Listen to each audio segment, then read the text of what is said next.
નમસ્કાર મિત્રો, આરટીના ફોર્મ હજુ પણ ભરાવાના શરૂ છે। તમે 15/4 સુધી ભરાઈ શકો છો। ફોર્મ ભરવાની અંદર જે લોકોએ ફોર્મ ભરેલા છે તેને 3 મેસેજ આવ્યા છે। પહેલાં જે તમારો રજિસ્ટ્રેશન નંબર પડ્યો છે ત્યારે, પ્લસ તમારી અરજી કન્ફર્મ થઈ હોય ત્યારે, પછી જે મેસેજ આવે છે ત્રીજો, તે બહુ જ ઇમ્પોર્ટન્ટ મેસેજ છે। તે તમારું જે પણ એપ્લિકેશન જિલ્લા લેવલે અપ્રૂવ છે કે કન્ફર્મ છે તે ખાસ એ મેસેજ જોવાની વસ્તુ છે।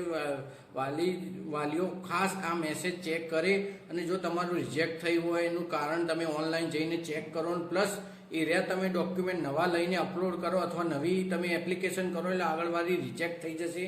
તો આજે તમે એનું ચેક કરો, તમારામાં મેસેજ આવી ગયો હશે કન્ફર્મેશનનો।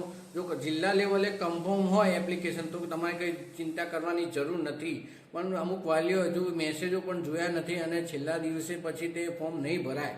માટે તમે આજે જ તમારી અંદર જે કન્ફર્મ અથવા જિલ્લા લેવલે અપ્રૂવ થયેલો મેસેજ હોય એ ખાસ ચેક કરો, અને રિજેક્ટ થયેલું હોય તો તેનું કારણ જાણીને નવા ડોક્યુમેન્ટ અપલોડ કરીને નવી એપ્લાય કરી શકો છો। અને આ લાસ્ટ ડેટ 15/4 સુધી છે, તો જઈને તમે આજે ચેક કરો। અને આવું જ ઇન્ફોર્મેશન માટે મારી ઇન્સ્ટાગ્રામ અને મારી યુટ્યુબ ચેનલને સબસ્ક્રાઈબ કરો। Thank you so much.